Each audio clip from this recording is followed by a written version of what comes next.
Okay, so this video is a continuation from one I was doing, or the last one I did. I don't know if I'm going to put them up in the same order, but basically I'll set up Firewall as a router firewall. And so now what I'm going to be doing is installing OpenVPN onto this Windows 10 machine to act as an OpenVPN server. And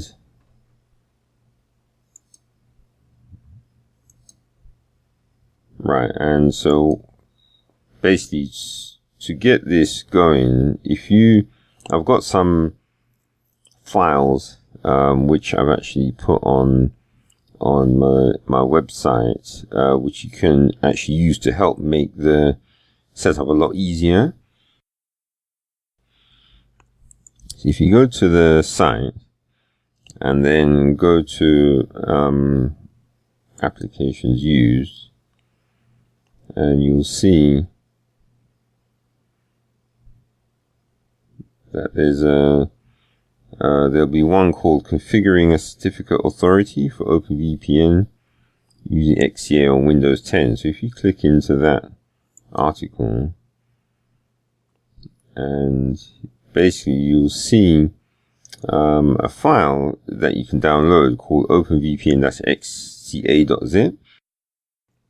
And you want to download that because it makes things a lot easier compared to having to type everything in manually. So if you just save that file,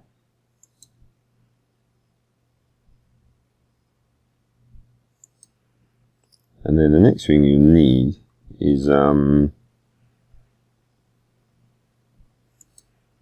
need to get a copy of OpenVPN.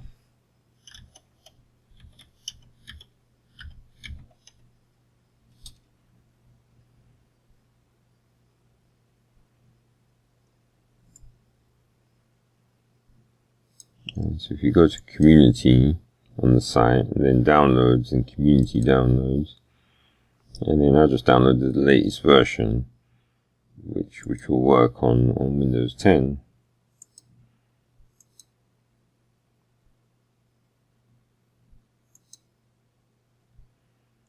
And then the last thing that you need is actually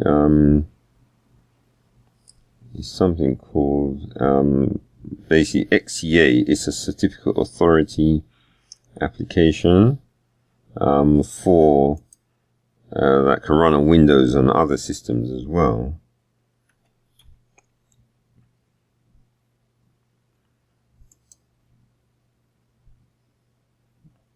And hopefully SourceForge is working today, because it's been up and down a bit these last few days.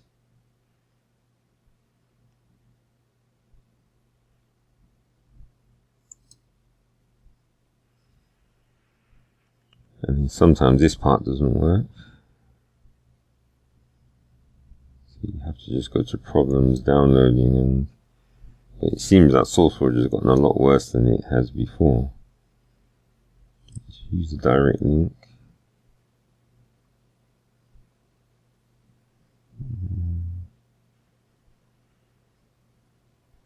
Yeah, I'm wondering if all this stuff is too much of a load on it.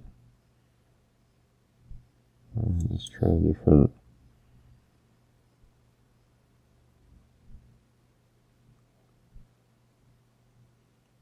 Fine. That's the only thing about SourceForge, is sometimes it can take a while to download depending on how they feel. And I wouldn't be surprised if all these adverts have something to do with that. Okay, so basically, now we have those. We're only going to really need the text on here for one, or once we get near the end. So for now, first thing to do is to install the XCA application.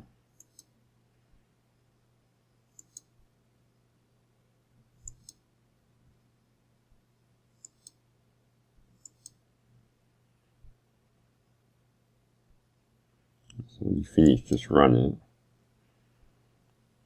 And so basically, if you try to set this up, because when you look on it and you see all the different things you can click, and you'd be at a loss as to know what to do, because like the certificate, and the other thing that makes it confusing is at the beginning you can't actually click on anything, and sometimes you can sit there and wonder why that is the case, and it's basically because you have to actually start off with a database.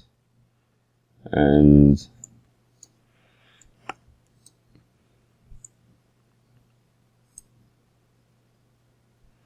right, so that zip file that I just downloaded from my website, basically if you get the files out of there, and there's one main file you need, which is this database, which someone at OpenVPN has kindly sort of pre-configured.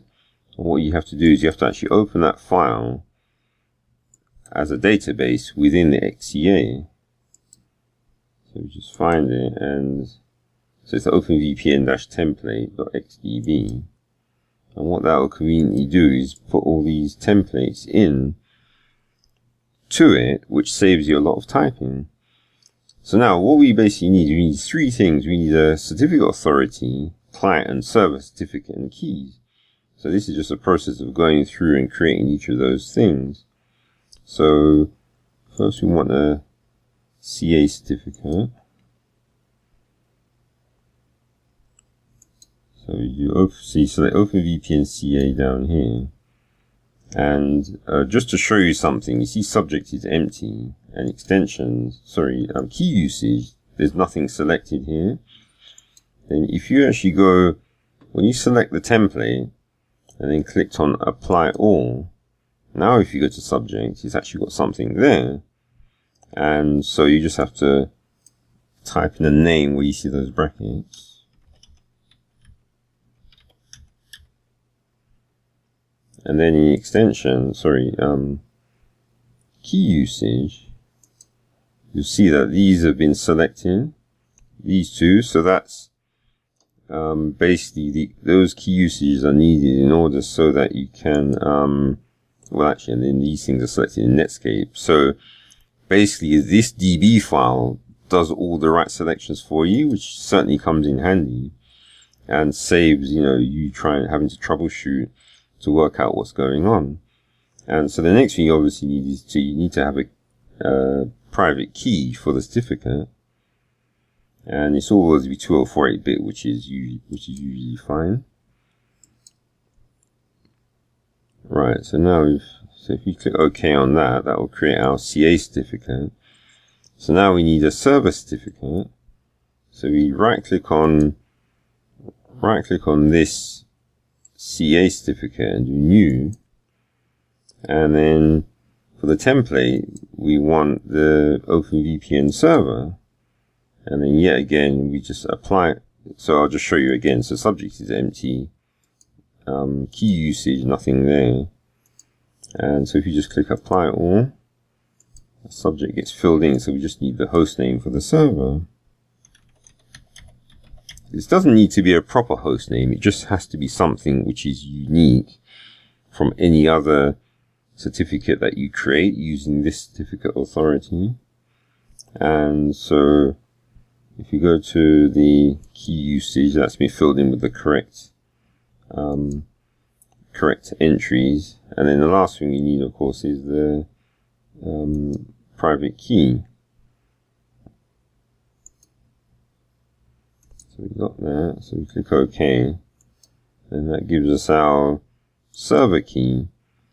And so now the next thing we want, so this is where we create the client. So at the moment, I'm just creating one client, but basically using the client template, you can create as many clients as you need for, for people that you want to connect to this server.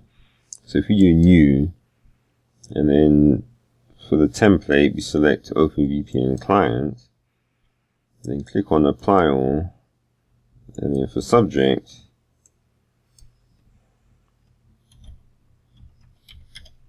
just put whatever the name of the person is, and then just the email address.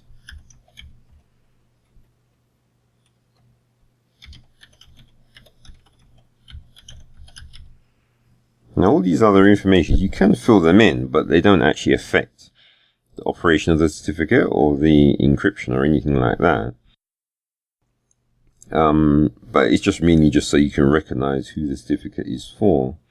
So when you look at key usage, so it selected these appropriate ones so that, and the thing about it is that, see, you need these because if they don't get selected, then you find that OpenVPN actually doesn't work properly. So that's why this file has come in very handy. So we just generate the private key. Save that certificate. So the next thing we need is, for this CA, we need like a, well, you don't need it, but it was just in when I looked at the tutorial, it's basically to generate a certificate revocation list. And what this does is, this is for just in case you want to revoke a certificate so that the server will stop accepting specific certificates that, that you've given out to someone. So you just accept the defaults and just click OK. And I have to admit, I don't actually know what most of those settings mean, but this is just how they did it. And so the last thing we have to do from here is actually to generate the Diffie-Hellman parameters. And now I was just going to say, when you do this, there seems to be a strange bug with this program where if you click anywhere while this is generating, the UI freezes and you have to wait for it to complete. So basically for the bits, if that usually you want it as 2048, and the thing is, this actually takes a while to generate. So if you're trying to do this on like an old Pentium 4, you would have to actually wait a long time for it to finish. So you best make sure this part you're doing actually on a machine with some power, because even now this is actually going to take a while to do. See, he's done it again.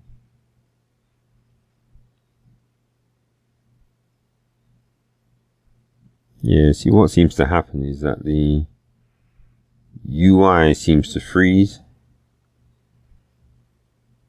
But even though the UI is frozen, I think it actually does, it's still doing the process. And I found this, sometimes it'll, I don't know, half the time it seems to do this freeze. I don't know if it's just something in the Windows 10 that they haven't worked out.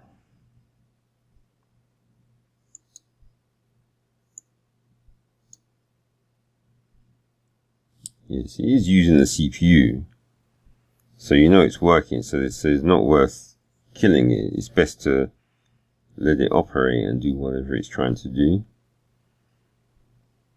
But it's just the fact that the user interface, and it doesn't matter because this progress bar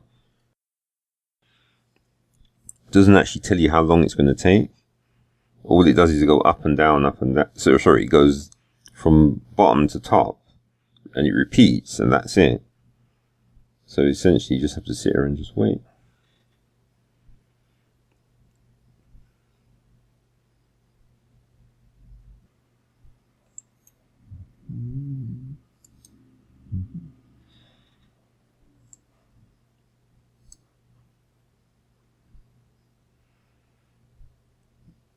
Okay, so that's finally finished. And so now it wants to save that Diffie-Hellman file.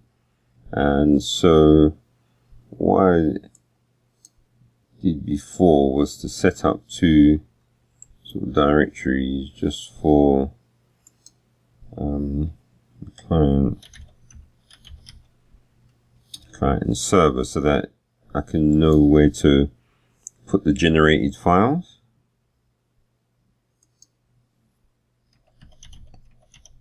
So basically the Diffie-Hellman file is for the server. So we save that there.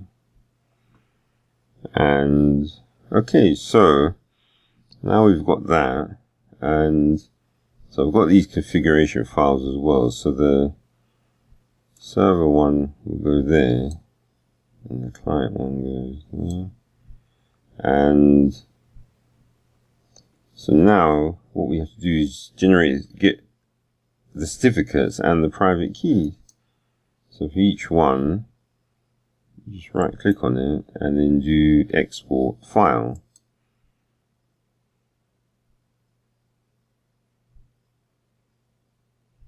Right, so this is the certificate authority.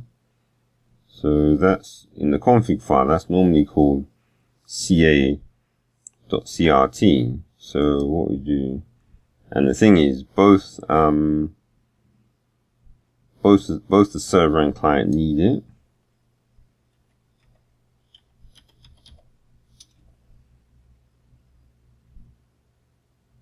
So we save that, and then we just make sure a copy of that is in the client one as well.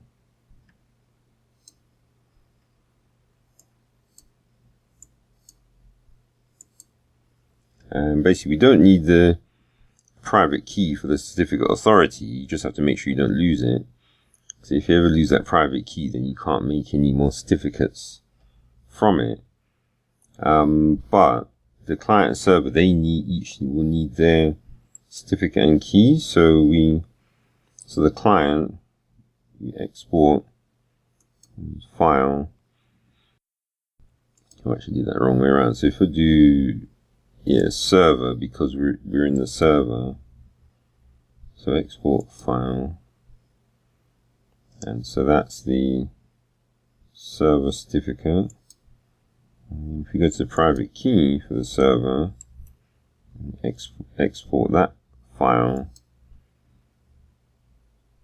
and so that, just to match the config file, we'll just call that key.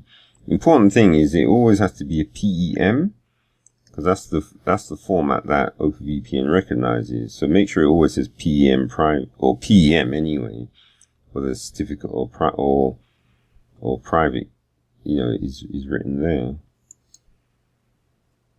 And so then we want the key for the client. So we export the file.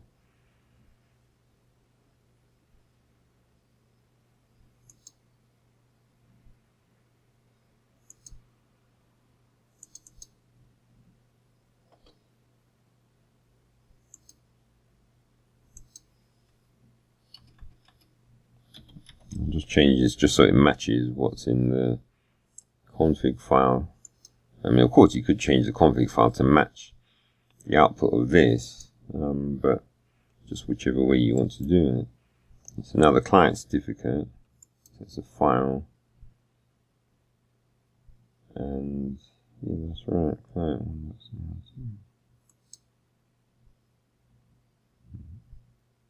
Oh, yeah, I think I did that.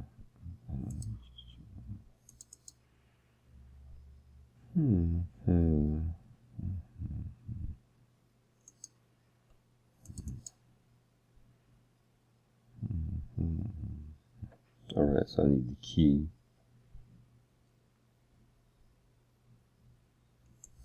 Alright, so I think I did that wrong actually.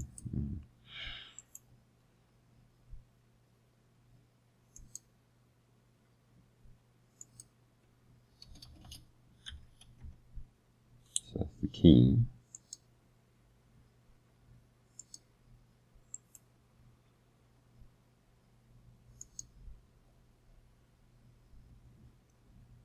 Yeah, certificate. Just overwrite it because it was the key. So that's all those files there now, and so everything's almost correct. It's okay, except there's just one more file that we need. So we've got all the stuff from this XCA, which is good, but then now we finally need a I'll show you what it is. So basically, if we go into the server, and then if you go to the server,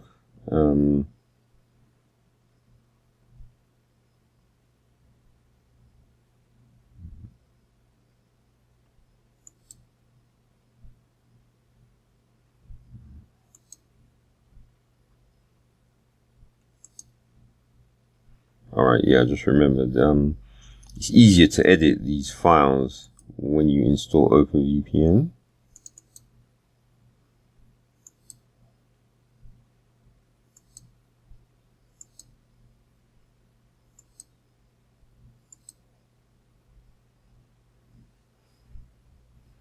Okay, so just run the installer and then accept to trust the for the tap driver.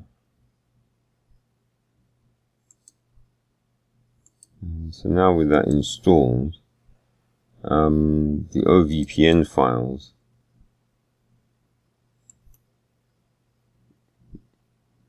yeah, see now you've got open with, which is just a bit more convenient. Another thing is with these OpenVPN files, if you open it with Notepad, you'll find that the file's all messed up. So what you basically have to do is, you only have to do this once, is you open it with WordPad, and it shows up okay. And so if you just click on the save, close it, and then now just open it with Notepad, it's actually okay. So once you do that sync conversion one time, then you can then open it with Notepad each time. There's no risk of you adding anything in which might mess it up. So if you look in here, it will say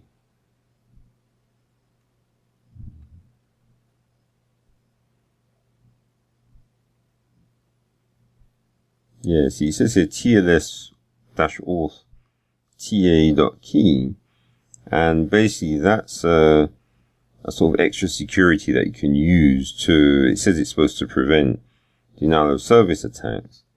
So now so the option is either you comment this out in the config file or you create the key, and actually I think it's the server one that actually has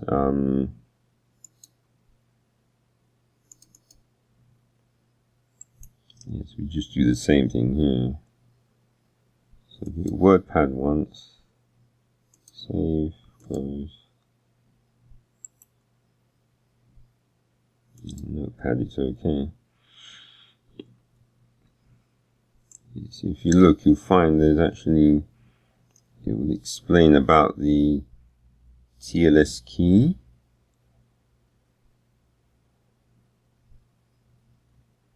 Just got to scroll down a little bit.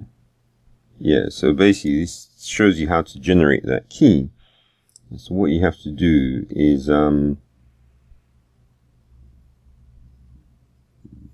doing this command. I should probably put this command on the website just to save the amount of time it takes to get it up. So basically,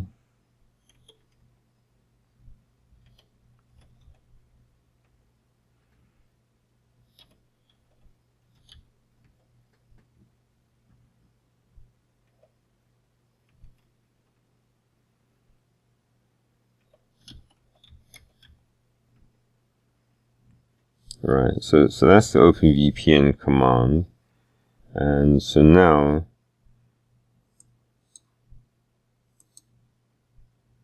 just have to add the bit on the end.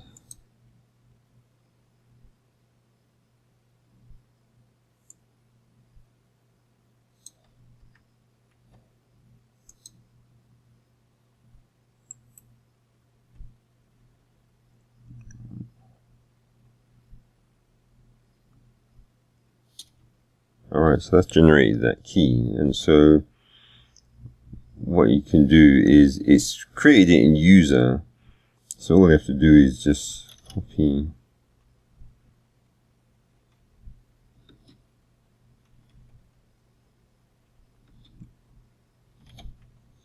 just the desktop.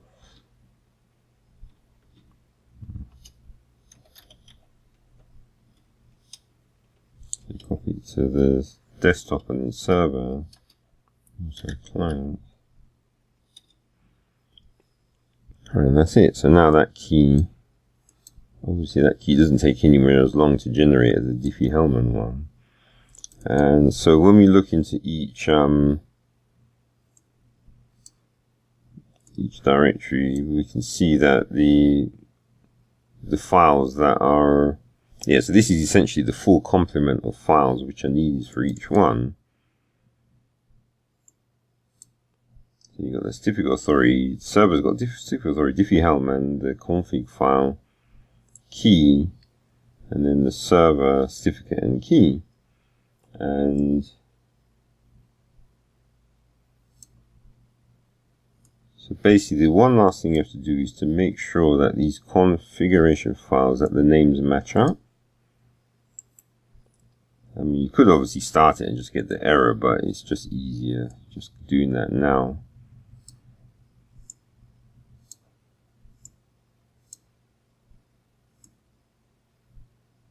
So you just scroll down to where it's got the names. Yeah, so CA, so server, CRT, oh, I call it win.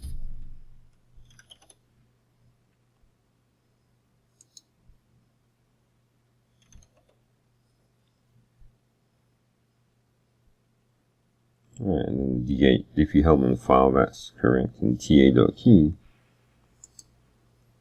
So once that's done, you just have to do it then for the client.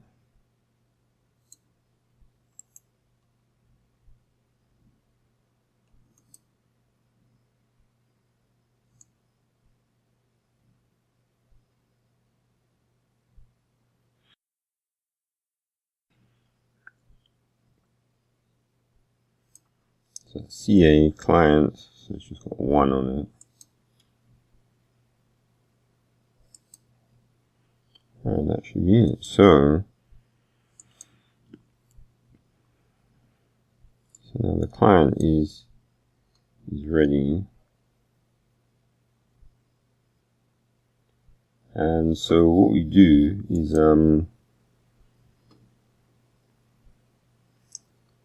next thing we're going to do is to run the server in order to see if it actually is working okay.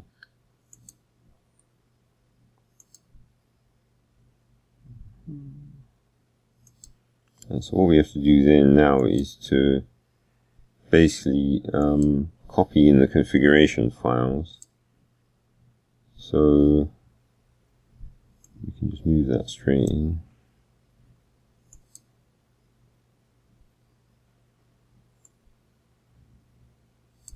So if we then run OpenVPN, and then it becomes a, you see it in the tray, it'll either be under this arrow, well, you see it's jumped into it there. And so what you do is you right click on the icon, and then go to connect, and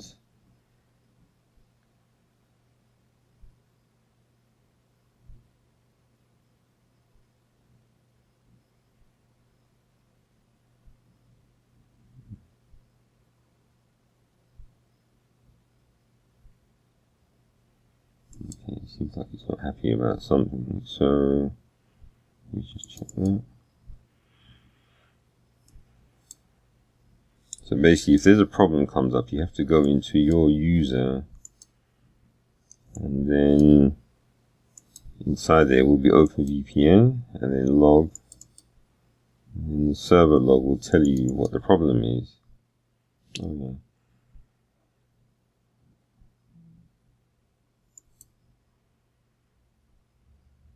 Yeah, so what you have to, so all that is, that's just a configuration option. Because I'm using TCP, because UDP works, but I find sometimes it's a bit unreliable. So I always use TCP, even though they say it's slower. But basically TCP doesn't work with this particular option. Just put a semicolon in front of it.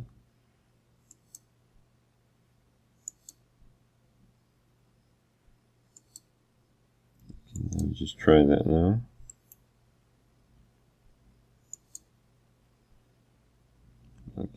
so now we've got another error, and see this is the next thing, is that when you look in the config file for the server, because this used to catch you out a lot before, but obviously having done it quite a lot, I always remember to do it now. Basically for Windows, you have to have a name for the dev node, and it expects it to be called VPN. And the way to set that properties, you have to go into Network and Sharing Center, and then into Adapter Settings, and then where you see it's got the Tap Windows Adapter V9, whatever name it's got, whether it's Local Area Connection, Ethernet, X, Y, or Z, you click on it, and then click again, and you've got to change the name to whatever you set in the config file as the dev node. So on Windows, the dev node is just the basic name of the actual interface. So now if we try that again,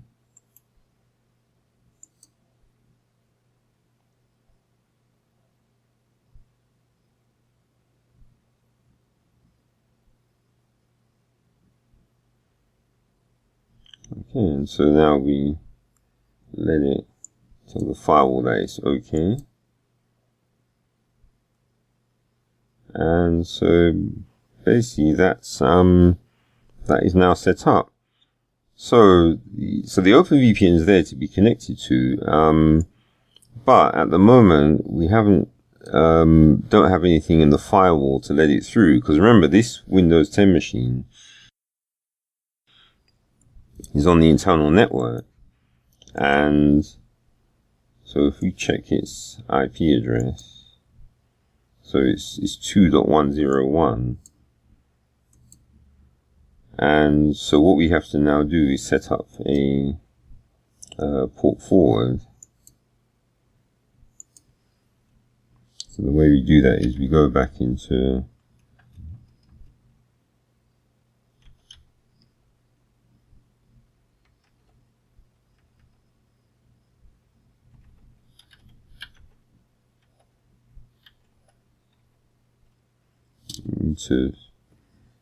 the webmin,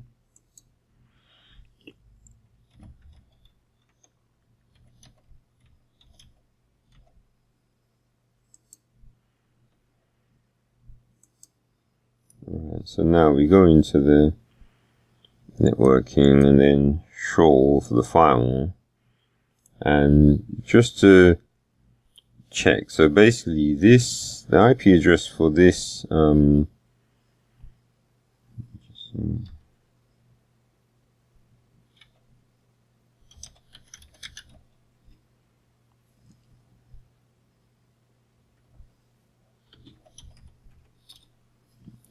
it's 10.210. So if we try to do a telnet,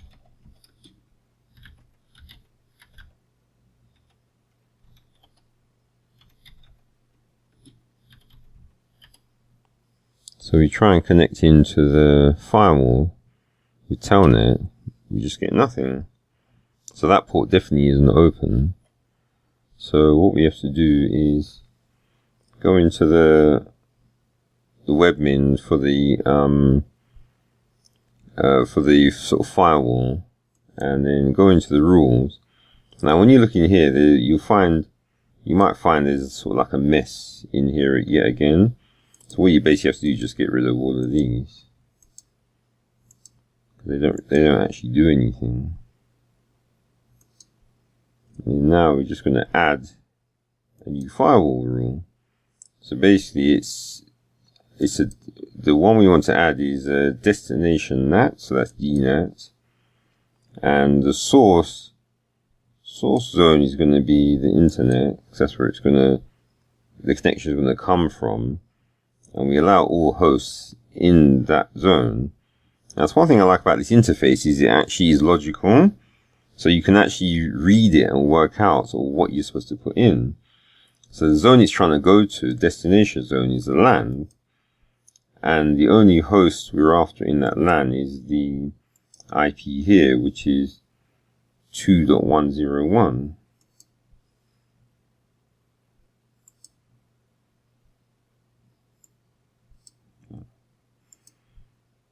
yeah, so destination LAN and the host.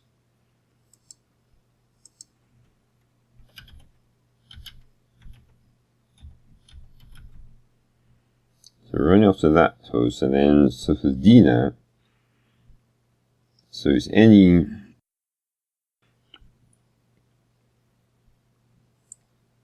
so protocols any or well, we just want TCP really, just to close it off. Doesn't matter what the source port is, but the destination port is 1194. And so we've only got one IP address, so we don't have to worry about these settings. And then basically if we create that, so that is basically our rule. And the good thing about this interface for Firewall is that it adds all the required rules needed for the port forward to work. Because I was trying to do this same thing with sort of OpenVPN Sense, which is like a fork of pfSense. And it just wouldn't work because it's like, even when you put the forward in, there's some other funny things you have to do, and it was just too tiring. So I just went back to Firewall and it just worked. So if we go back and then we just do a check of the configuration, it says that's okay. So now if we apply the configuration and then we try again, there you go. So now we're through. So that's the connection in through the firewall to the Windows machine. And so that part is essentially done. And so now if we well, actually it's not quite done, but that main part's done anyway.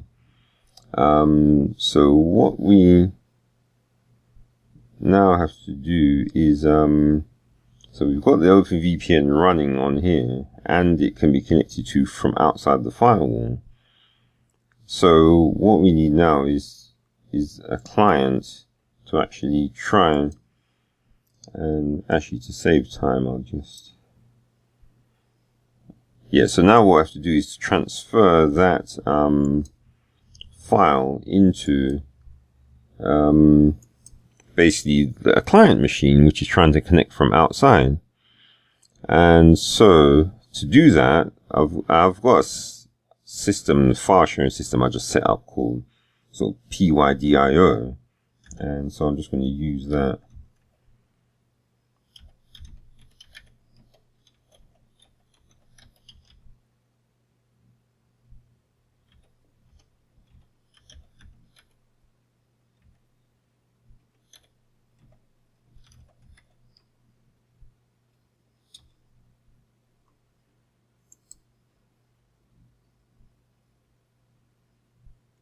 Alright, so I'm just gonna actually before I do that I just have to zip it up.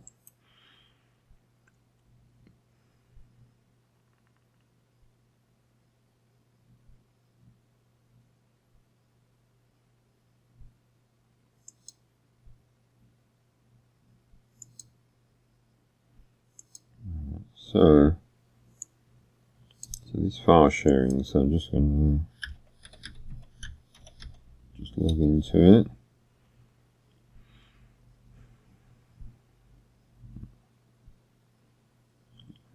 As you can see, I forgot to clean these out, but anyway, so if we upload the file,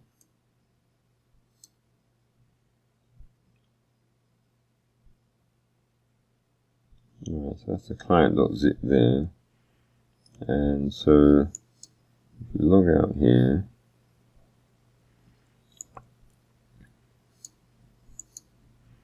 and so now I have another virtual machine that I prepared earlier.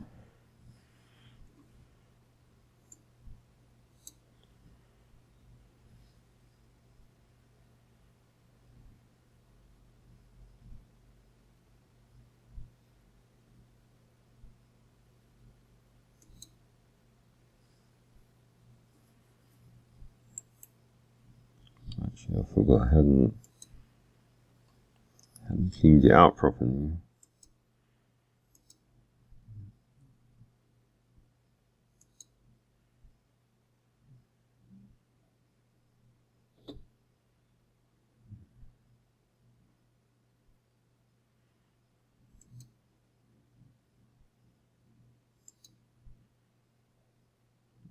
Just get rid of an annoying, because if you go into Explorer without doing this, you have all this rubbish that shows up.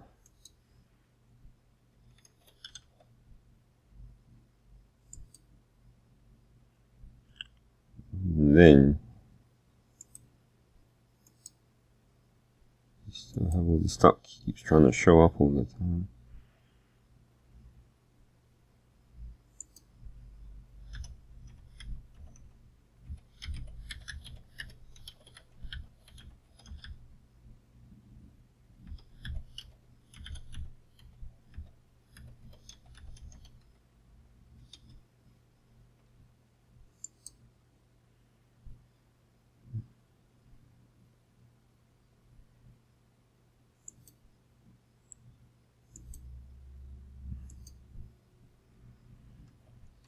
Wrong.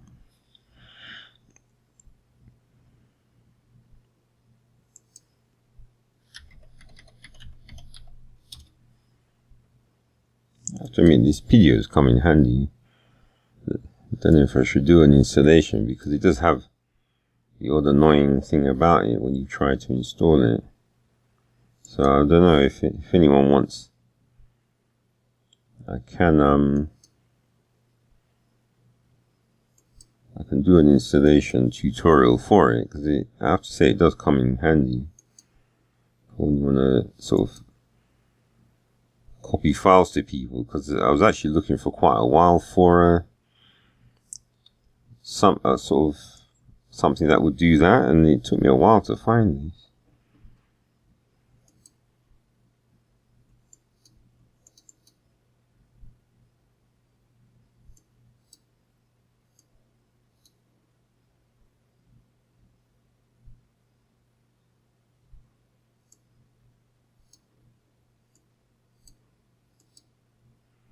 Okay, so that's so we've got the client stuff there.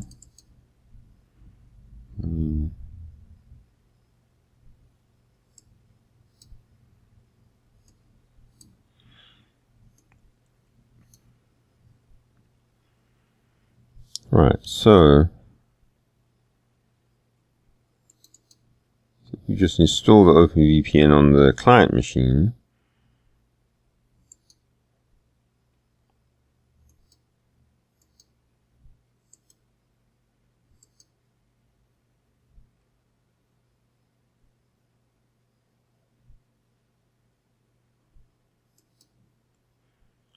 Install the tap driver.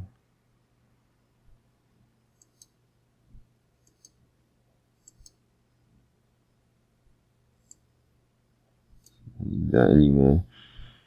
So now, what we have to do is basically go into the configuration directory, and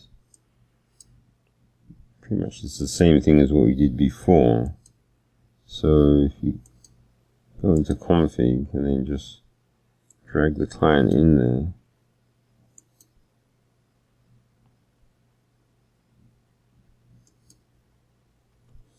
and so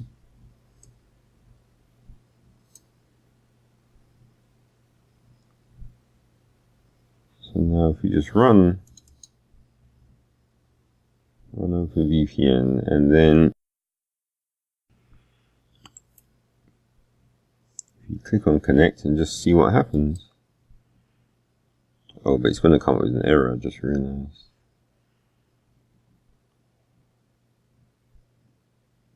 Oh yeah, I forgot to do that. So you just disconnect, and then so we'll edit that.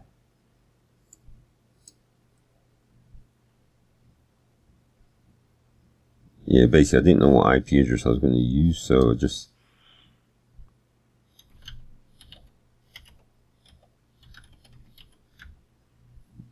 yeah, so that's the external address of the sort of firewall. Try again. You should get another error. Yeah, because as you saw, don't like the way it disappeared. You wish it would stay to actually tell you what the error is, but since we already know what it is, it's obviously the name of the interface, like you saw before.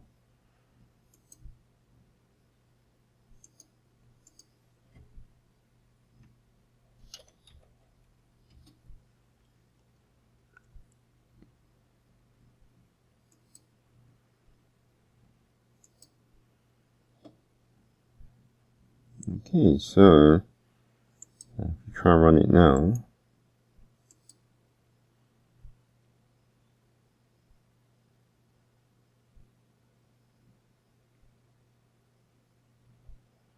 Okay, so look, so there you have it. So we're now connecting, and so you think that that should be the end of that, and that everything's going to be fine. And I mean, the thing about it is that's not so bad, because at least now, if we say,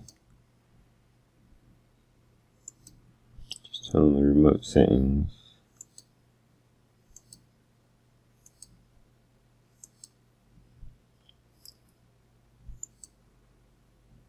Right, so this is 2.101. So if we try to connect, so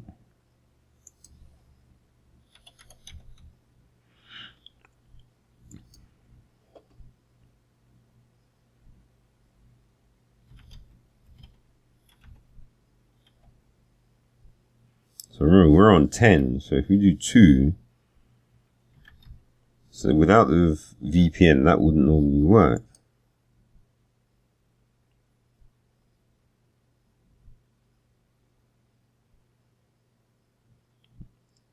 Okay, so that's not working. So what you'll find is that it's actually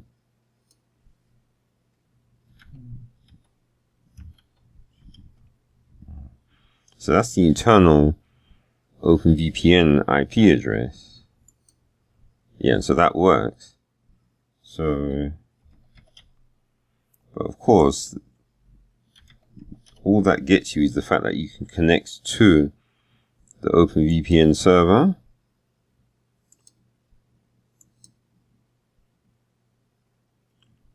Okay, so now, so we're on the desktop. So we disconnect. Alright, so far, so we can connect to this machine itself, but the thing that's missing is we still can't connect to the internal network. So that's where the last bit comes in now.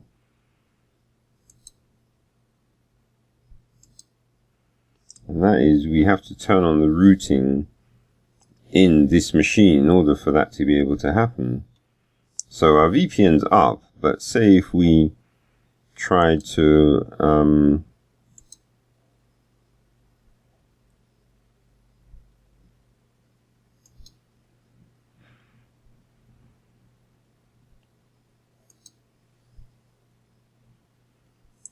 alright, so say if we try to connect to, say, ClipBucket, where is it?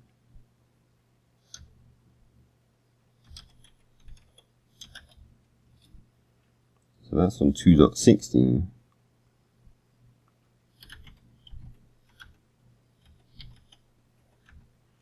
So if you try that, well, you need HTTP because Microsoft's a bit annoying like that, is that if you don't put the protocol in, it thinks it's a search. And I think Apple used to do that as well, if I remember correctly.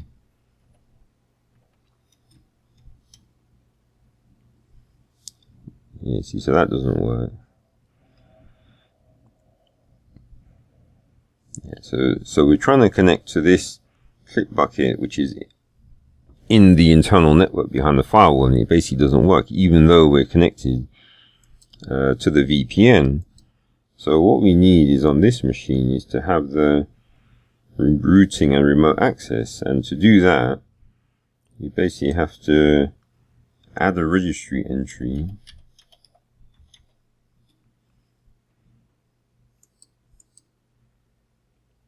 As you can see here, it's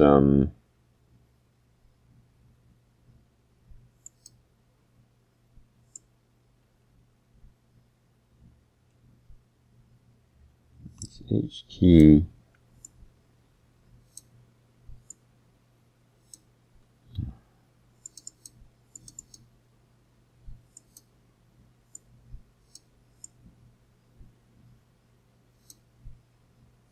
H key local machine system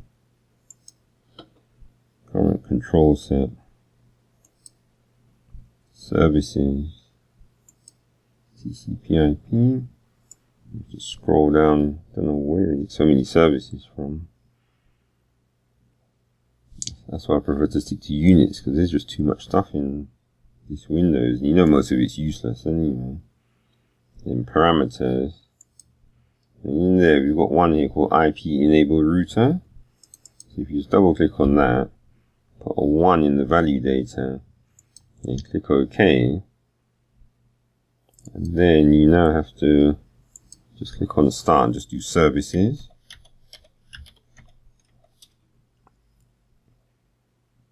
And then the one you want is you scroll down to find routing and remote access. And it will be disabled. So if you change that to automatic and apply that, and then when you start, it seems to take forever to start up. And I think it's always been the case, because I remember even on Windows 7 and Server 2012, for whatever reason, it just takes ages to start, and it seems that even in Windows 10 they haven't fixed that. So it's as if there's just something about routing that Microsoft just doesn't know how to do it quickly.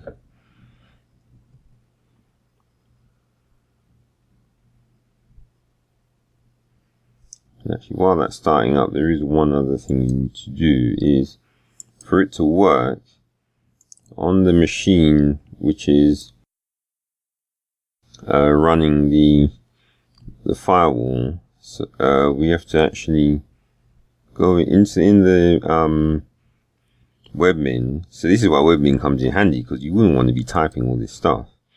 Is you go into network configuration, into routing and gateways, and then basically you need to add a route, and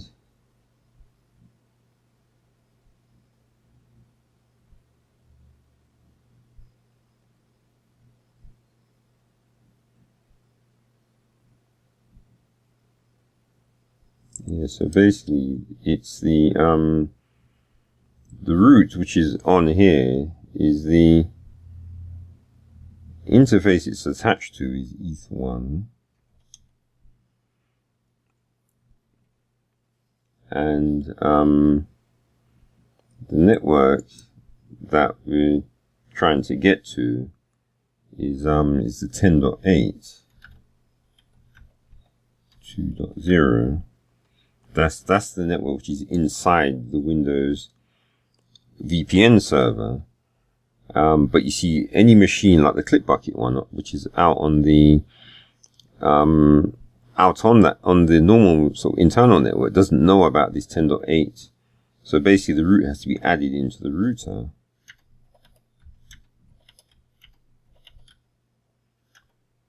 And so then the gateway for that is the IP of the Windows machine, which is 2.101.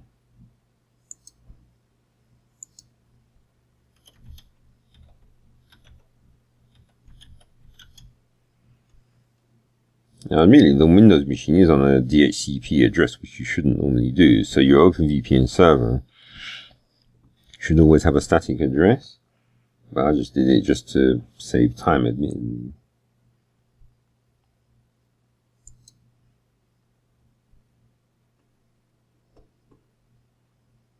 Okay, so basically, we've got that static root there. So that's the network you're trying to get to, the net mask of it, and the machine where the network is like inside, so to speak. And so what we do is, if we go back to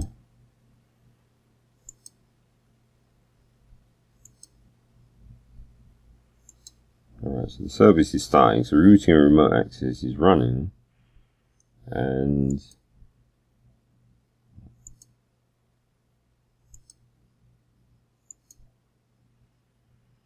so now, even though that's running, if we try and connect to here, still doesn't work. And this is because, so this address goes into down the VPN, because the two network is routed through the VPN, but when it gets to the Windows machine, it goes out to the clip bucket, but then the clip bucket tries to reply to the 10.8 and doesn't know where to send the reply. So the packet is actually getting down the VPN into the network. Just it's the reply that's the problem. So now if we apply this configuration on the CentOS machine, and we can check to see if that has been applied by just checking the console and just typing root, and you can see that 10.8.2.0 address is actually there now. So that root's been applied. So if we try again, and there you go. Yeah, I'm surprised. I know the fact it actually worked first time, but it's actually impressive when the theory actually makes sense. And so essentially that is the theory of how routing works, is that you've got to get it to the right machine. And so just to make sure it is the clip bucket one. There you have it. So we've got that nice old clip bucket installer there. And actually this actually works as well, because I've put all the dependencies in, so it will actually get to the end. So yeah, if you want an old clip bucket version, you can just download it. You can check the article on the site and just download the virtual image and just give it a check. Yeah, so basically that's it. So the routing set up on the firewall, that's working. And we can basically access machines which are on the network, like that clip bucket one. And so now you might think that, well, that could be that it's just a fluke, or maybe I rigged it, or to work that way. But you can actually check, because on the clip bucket, if you type root, see, the only routes it knows is to the router. It doesn't know anything about the 10.8. So it's actually this router that has to route the packet through into the VPN. And okay, so that, well, basically that is the effectively the end of the sort of tutorial of how to set up an OpenVPN server with client certificates and get the connection to go through a router. And yeah, hopefully this will be of some use to someone, and I'll sort of try, and there is one more part to this I'm going to try and get done as well, but this was the main important bit that I was trying to get out, and hopefully it will be of some use to someone. Okay, see you.